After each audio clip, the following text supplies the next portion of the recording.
What's up, everybody?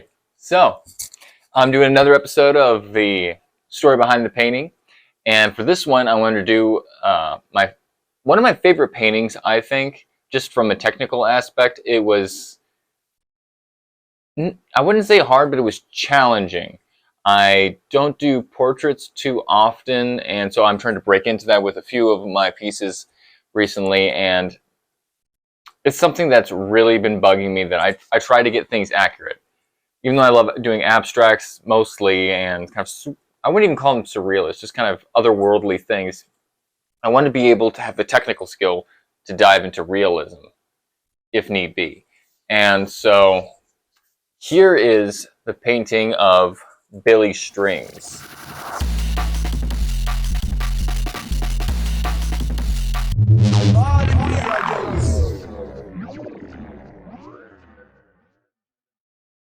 And I can't remember who took this photo. I found it on the internet, and I just knew this. Well, actually, no, this isn't the one I found. Found a different one, and I asked my friend if he could send me some really good ones, and he sent me this one of Billy Strings.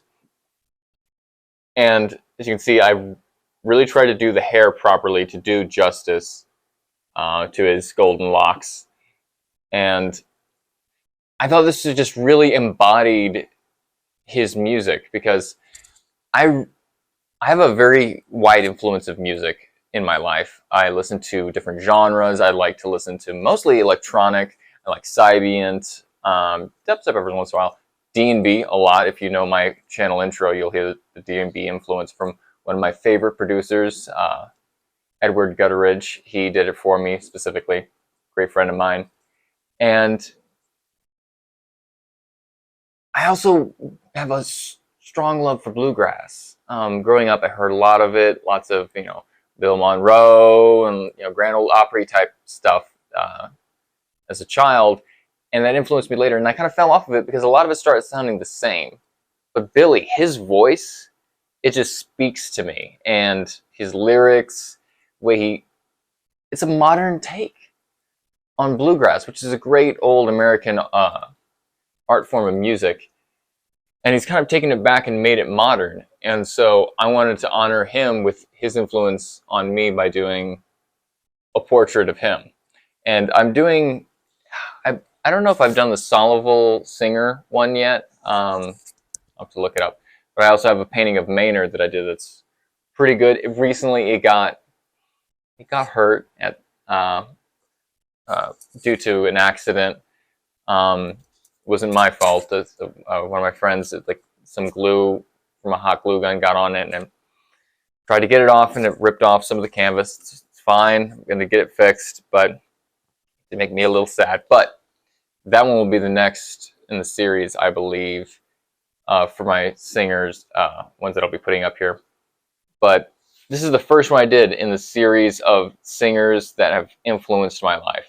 No, wait, no. Wrong. The one of Jim Morrison was the first one. Then I did this one, then I did Maynard from Tool. I will be doing the one of Jim Morrison at some point. But for me, this one was more about the technical skill rather than the symbology of trying to weave different things in. There's more symbology in my other ones, but this I tried to get like even down to the little script that's on his guitar. And this took me hours to do of just painstakingly just getting up real close, checking back to the photo, checking back, and correcting things. And this is honestly, even though this was really hard to do, it's one of my favorites because I feel very proud of how it came out. And it came out better than I thought it would. And I kind of want to talk a little bit about beginning artists. Lots of times we box ourselves in because we see these people that do amazing portraits and everything, and we think, I can't do that. You can. You sure as frick can. Because I only started painting about 1.5 years ago. I mean, I've been drawing most of my life, but it's like, I don't know. But about 1 year ago, everything clicked, and into my head about how patterns work and everything is just proportion. If you follow the proportions, you can pretty much do anything. But for beginning artists, all you have to do is just go online, look at some resources, get you some books, and just practice. Just practice drawing the circle for the head, dividing it, and then adding the thing, and then doing the little lines, and then just doing that. And practice on just doing basic facial shapes if you have trouble doing that. That's all you have to do. Just copy what you see in the books, keep doing it, and it'll become muscle memory. And you'll eventually get it to where you can just make amazing realistic stuff. It's not a inborn gift that anyone has. As Bob Ross said,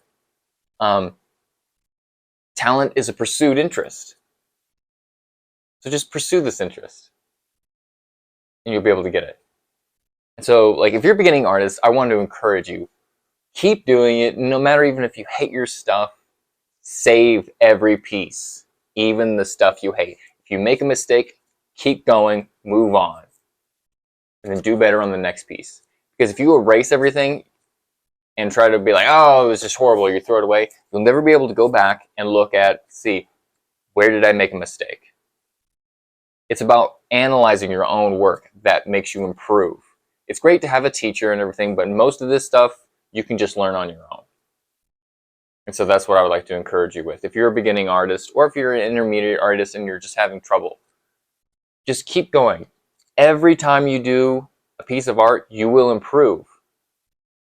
No matter what. Just keep doing it, keep doing it, keep doing it. And then once you get relatively good at something, expand, do something different, something that you don't want to do, something that'll challenge you. And that'll take it to where you can, from barely being able to draw a stick figure, to be able to do portraits.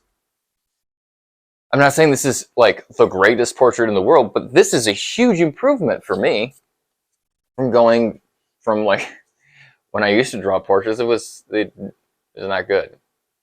And I would also like to encourage you, if you're going to do painting, also do drawing as well. They're two different art forms, but they reflect on each other. The more you paint, the more you'll understand drawing. The more you do drawing, the more you'll understand painting. But definitely keep those two in practice if you want to be just kind of like a normal 2D visual artist. So I'd like to encourage you guys, and I hope that hopefully you get to comment some links to your own work, because I would love to see it, honestly. It's so fun to watch other artists make their own things. It's a beautiful gift that we have to be able to create art, you know. I don't think there's really any other species that makes anything like we do. You know, there's some arguments here or there whether animals make art, but humans definitely do, and I want to see some of yours. So if you want to support me, it'd be nice for a subscribe, but honestly, what I really need right now is for some of y'all to go to my website, check out what I have on sale. I got mugs, I got t-shirts, I got prints, I got posters, I got canvas prints. I have my originals on there as well. And there's going to be a link tree that'll have my socials, which if you want to talk to me, you can contact me through that, and my website and gift shop. It would really help me if you purchase one of my pieces, because I just quit my job. So this is going to be interesting. And I hope to see you all in the next video. Peace.